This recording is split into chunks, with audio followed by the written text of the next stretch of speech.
بسم اللہ الرحمن الرحیم. السلام علیکم. آج ایک چھوٹی سی کہانی سناتا ہوں آپ کو. یہ کہانی میں نے بچپن میں اپنی کچھ کتابوں میں پڑھی تھی. بچپن کی کہانیاں جو ہوتی ہیں اسی. آج کل تو ہم لوگ کہانیاں نہیں سنتے اور سوچتے یہ ہیں کہ شاید یہ کہانیاں کسی کام کی نہیں ہیں. وہ ویڈیو گیمز کو ہی کہانیاں سمجھتے ہیں. لیکن اینی وے کہانیوں میں بھی ایک کہانی ہوتی ہے, یعنی اس کے پیچھے بھی ایک بیک گراؤنڈ ہوتی ہے, اس کو لکھنے میں, اس کو سمجھنے میں. باقی ایک کہانی کو سمجھے گا. یہ چھوٹے بچوں کی کہانی ہے. بعض کا چھوٹے بچے ہمیں بہت سی چیزیں سکھاتے ہیں. کہانی یہ ہے کہ ایک جنگل میں ایک شیر جب بوڑھا ہو گیا, بہت ہی بوڑھا ہو گیا, وہ اپنے شکار کرنے کے قابل ہی نہیں رہا, تو وہ بالکل بھوک سے مرنے کے قریب ہو گیا. تو ایک لومڑی اس کے پاس آئی. اس نے کہا بات یہ ہے کہ اگر میں تیرے لیے شکار جو ہے وہ تیری غار میں لے آؤں تو اس کو مار سکتا ہے. اس نے کہا جی میں ماروں گا, تو ادھر لے آ. اس نے بادشاہ وہ شیر کو تھوڑا سا مطلب تیار کر کے وہ خود نکل گئی, اور ایک بڑے خوبصورت تنومند بڑے ہی جوان قسم کے ڈیئر کے پاس, یعنی ہرن کے پاس وہ گئی. وہ اس کو جا کے اس نے کہا کہ بھی بات یہ ہے کہ تو اتنا خوبصورت ہے, اتنا صحت مند ہے, اتنا زبردست ہے, تو تجھے دیکھ کے میرے دل میں خیال آیا ہے کہ تجھے تو بادشاہ ہونا چاہیے جنگل کا. ہرن نے سمجھ گیا کہ یہ خام مشکل لگا رہی ہے. اس نے کہا اچھا چل کوئی بات نہیں, لیکن بات یہ ہے کہ مجھے کوئی شوق نہیں ہے. اس نے کہا نہیں بات سن میری. تجھے پتہ ہے نا جو جنگل کا بادشاہ ہے, جو شیر ہے, وہ بوڑھا ہو چکا ہے, وہ اس قابل نہیں ہے کہ وہ جو ہے وہ اس جنگل پہ حکمرانی کر سکے. تو اس نے مجھے کہا ہے کہ میں کوئی اچھا صحت مند زبردست نوجوان بندہ جانور ڈھونڈوں جو مطلب میری جگہ ریپلیس کرے گا. تو تجھے دیکھ کے میرا خیال آیا کہ تو اس قابل ہے, تو only you are the person who can do it this job, یعنی rule the king, rule that forest, یعنی جنگل.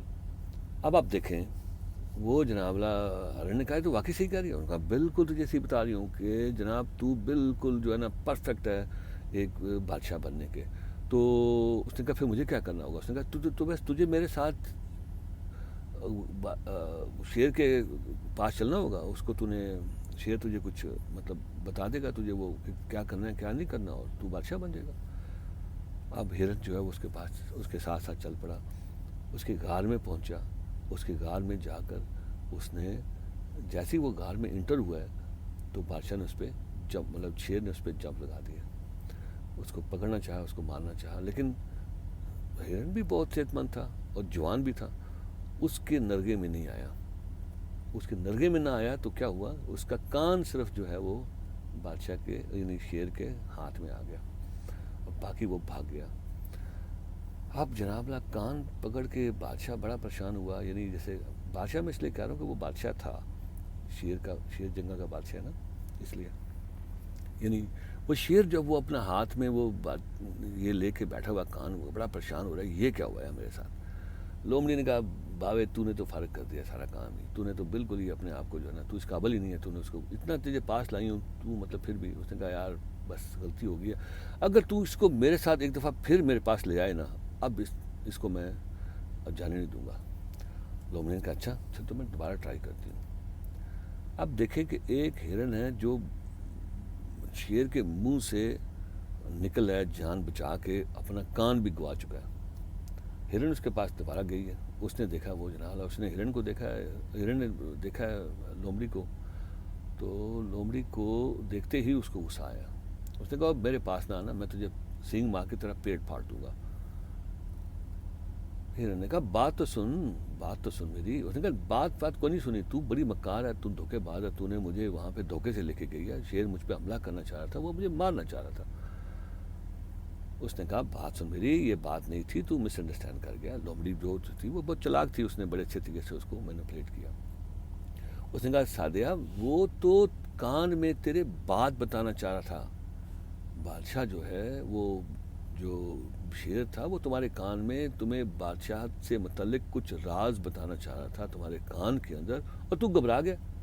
اچھا چل یار تو مطلب سادہ ہی ہے یار. اور بھائی میرے وہ بالکل تمہیں کھانا نہیں چاہتا تھا, وہ تم سے بات کرنا چاہ رہا تھا. تو بھاگا ہے, اب تو چلنا ہے اس کے پاس تو چل, ورنہ میں کسی اور کے پاس جاتی ہوں. اب ہرن جو ہے وہ پھر پریشان ہو گیا. اس نے کہا یار یہ کیا ڈرامہ ہے, وہ تو سچ کہہ رہی ہوں. اس کا بالکل میں سچ کہہ رہی ہوں. وہ تجھے مارنا نہیں چاہ رہا تھا, وہ تیرے کان میں بڑی ضروری بات کرنا چاہ رہا تھا. اب جلدی جلدی چل, جس سے پہلے کہ شیر جو ہے وہ اس کا اپنا ارادہ بدل جائے اور وہ کسی اور کو بادشاہ بنا دے. وہ بیچارہ ہرن جو ہے وہ پھر بادشاہ کے, وہ جنگل کے, وہ شیر کے اس کے اندر چلا گیا, غار میں چلا گیا. اب اس دفعہ شیر نے پورا انتظار کیا تا وقت کہ وہ بالکل قریب آ گیا. ہرن اس کے غار کے اندر جا کے وہ بالکل جب شیر کے قریب پہنچا, اس نے اس کے اوپر جم ماری اور اس کو قابو کر لیا, اس کو مار دیا, اور اس کے بعد آرام سے بیٹھ کے اب اس نے اس کو کھانا شروع کر دیا. مین وائل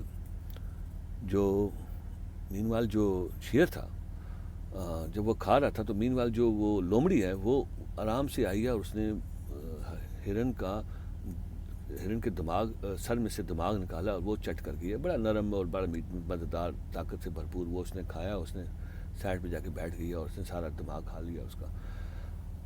شیر جب وہ اس کے باقی جو جسم کے باقی اعضاء ہوتے ہیں, جیسے جگر اور پھیپھڑے اور یہ بڑے مزے کی چیزیں جو نرم ہیں, جو کہ بڈھا شیر ہے وہ ہڈیاں نہیں چبا سکتا تھا, تو اس نے پہلے وہ کھایا. اس نے کہا اس کا دماغ بھی کھاتا ہوں یار.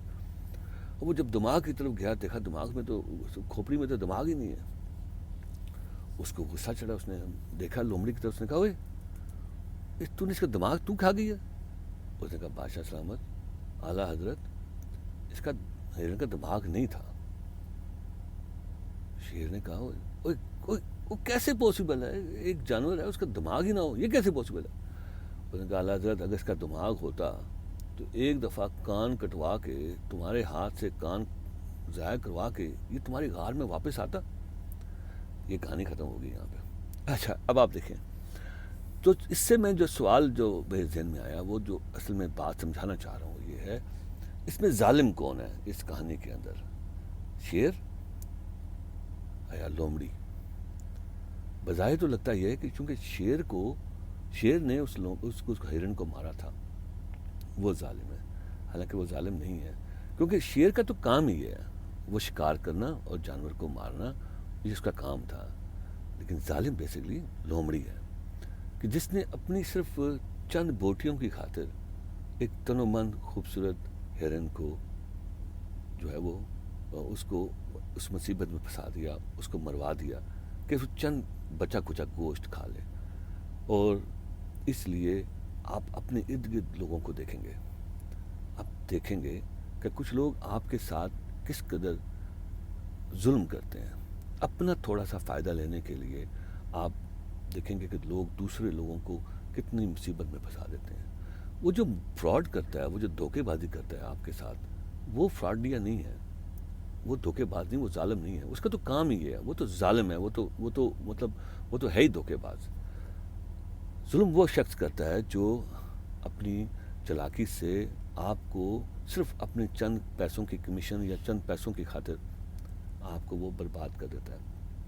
آپ کو صرف غلط گاڑی بیچ دیتا ہے, غلط پلاٹ بیچ دیتا ہے, آپ کا ذہن بناتا ہے کہ یار نہیں بہت اچھا آدمی ہے. آپ کو پیسے لے کے آپ سے وہ باہر بھجوانے کے لیے وہ پیسے آپ سے دلوا دیتا ہے کسی کو. نہیں, جو آپ کو چند ٹکوں کی خاطر جو کمیشن لے کے, اور وہ سارا یہ جو گڑبڑ کرتا ہے, وہ ظالم وہ ہے. میں کہنا یہ چاہ رہا ہوں اپنے ارد گرد بیٹھی ہوئی لومڑیوں کو پہچانیں اور اپنے آپ کو بھی پہچانیں. کیا آپ ایسا تو نہیں کرتے کہ آپ اپنی صرف چند ٹکوں کے فائدوں کی خاطر آپ دوسروں کو کسی مصیبت میں پھنسا رہے ہیں, یا آپ جھوٹ بول کے اپنی صرف چند ٹکوں کی خاطر دوسروں کو اس ایسے عذاب میں پھنسا دیتے ہیں کہ وہ لوگ زیادہ برے مصیبت میں پھنس جاتے ہیں, اور آپ وہ چند ٹکے لے کے سمجھتے ہیں کہ آپ نے زندگی حاصل کر لی ہے. خود احتسابی, جب میں بار بار بولتا ہوں کہ آپ کو احتساب اپنا کرنا ہے, تو اس کا مطلب میں پہلے بھی بتا چکا ہوں اور بار بار کہتا ہوں, خود احتسابی اس کا نام نہیں ہے کہ آپ یہ دیکھیں کہ کسی دوسرے نے آپ کے ساتھ کیا کیا. یہ خود احتسابی آپ کبھی بھی نہیں صحیح آپ کے ہاتھ میں آئے گی. یہ آپ کبھی بھی نہیں کر سکیں گے. آپ کو لگے گا یار ساروں نے میرے سے ہی ذاتی کی ہے. یہ نہیں ہوتا خود احتسابی. یہ خود احتسابی یا سیلف اکاؤنٹیبلٹی یہ ہوتی ہے, آپ دیکھیں کہ آپ نے کیا غلط کیا, آپ نے کیا غلط کیا.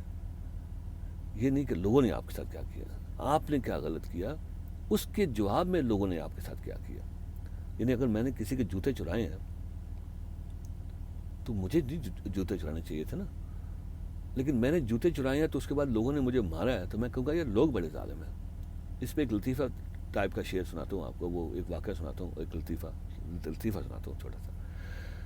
ایک جج جو مجرم کو سزا دینے سے پہلے, سنانے سے پہلے, اس نے کہا کہ اس سے پہلے میں تمہیں سزا سناؤں تو مجھے بتاؤ تم اپنی صفائی میں کچھ کہنا چاہتے ہو. تو چور نے کہا جی بالکل کہنا چاہتا ہوں جناب. اس نے کہا جی بات یہ ہے کہ میں نے بڑی مشکل سے دیوار پھلانگ کے اور تالا توڑ کے اندر گھر میں داخل ہوا ہوں, اور بڑی مشکل سے میں نے جناب لا وہ تجوری جو ہے نا وہ اس کو میں نے کھولا ہے, اور کھولنے کے بعد میں نے بڑی مشکل سے میں جب اس کو کھولا, اس کو دیکھا, اس کے اندر ایک کاغذ پڑا ہوا تھا, اور کاغذ پہ لکھا ہوا تھا کہ لال بٹن کو دبائیں.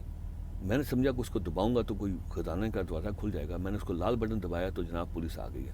میں صرف یہ کہنا چاہتا ہوں کہ دنیا بڑی دھوکے باز ہے. تو عرض کرنے کا مقصد میرا یہ ہے کہ وہ چور کبھی سیلف اکاؤنٹیبلٹی نہیں کر سکتا.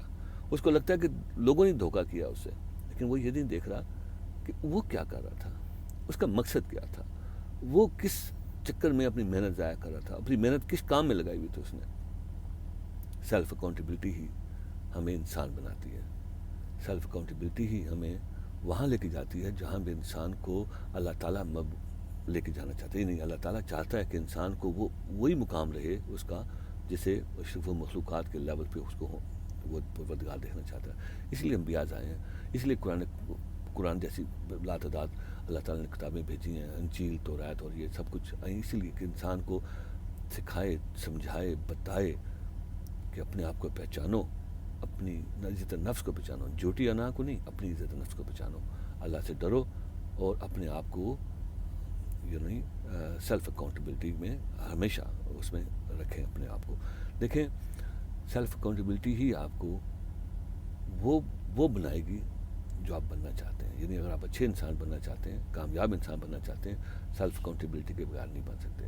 اللہ تعالیٰ سب کو اپنے ایمان میں رکھے, اپنا کرم کرے اور سب کو اسی راستے پہ چلائے, اور سب کو اپنا آپ پرکھنے کی توفیق دے, اور اللہ تعالیٰ سب کے اوپر اپنا کرم کرے. اللہ حافظ.